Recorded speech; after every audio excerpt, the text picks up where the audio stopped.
এখন শুধুমাত্র মানুষ আর মানুষ, সবাই বেগম জিয়াকে বরণ করে নিতে ব্যস্ত এবং তারা স্লোগান দিচ্ছেন, স্লোগানে কিন্তু চারিদিক এখন প্রকম্পিত।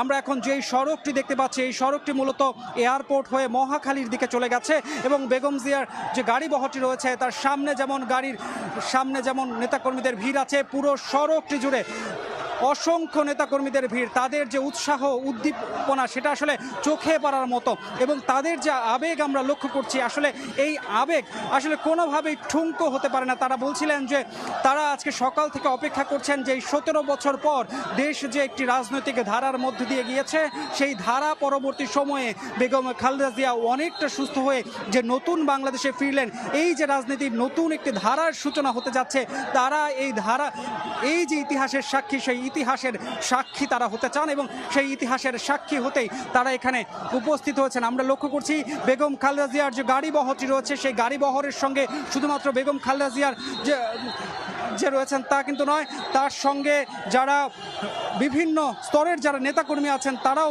কিন্তু এই গাড়ি বহরে কিন্তু যোগ দিয়েছেন। আমরা লক্ষ্য করছি বেগম জিয়ার যে গাড়ি বহরটি, এই মাত্র কিন্তু বেগম জিয়ার গাড়ি বহরটি কুর্মিটোলা পার হয়ে গেলেন এবং তার যে পেছনে যে রয়েছে, পেছনে কিন্তু দীর্ঘ সারি রয়েছে যেখানে বিভিন্ন স্তরের যারা নেতাকর্মী আছে, কেন্দ্রীয় নেতাকর্মী আছেন, যারা বিভিন্ন এলাকা থেকে তাদের গাড়ি নিয়ে মূলত এখানে এসেছেন, তারা কিন্তু এখানে উপস্থিত হয়েছেন। গাড়ি বহরটি রয়েছে, তার গাড়ি বহরের সামনে আইন শৃঙ্খলা বাহিনীর যে উপস্থিতি সেটা কিন্তু আমাদেরকে আসলে সত্যিকার অর্থে আশাব্যঞ্জক। কারণ আমরা দেখছি যে সামনে সেনাবাহিনীর যেমন প্রোটোকল রয়েছে, ডিএমপির পক্ষ থেকে তেমন প্রোটোকল রয়েছে।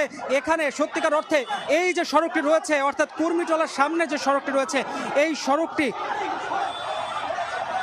এই সড়কটি মূলত অনেকটা প্রশস্ত হওয়ায় এখানে নেতাকর্মীরা দাঁড়ানোর অনেকটা জায়গা ছিল। আমরা সকাল থেকে অথবা গতকাল থেকে যেই বেগম খালেদা জিয়ার যে রুট প্ল্যানটি রয়েছিল, সেই রুট প্ল্যানের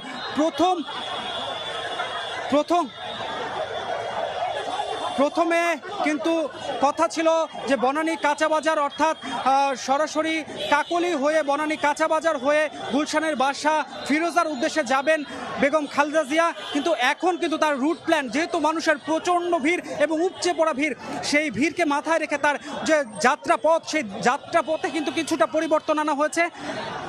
মূলত এখন তিনি বনানী কবরস্থানের সামনে দিয়ে তার যে গুলশানের বাসা ফিরোজা, সেই ফিরোজার উদ্দেশ্যে যাবেন বলে আমরা জানতে পেরেছি। সবশেষ তথ্য এটাই আমাদেরকে বিএনপির পক্ষ থেকে জানানো হয়েছে। আমরা লক্ষ্য করছি কুর্মিটোলা হয়ে এখানে কিন্তু মানুষের উপচে পড়া ভিড়, কারণ এর আগে এয়ারপোর্ট থেকে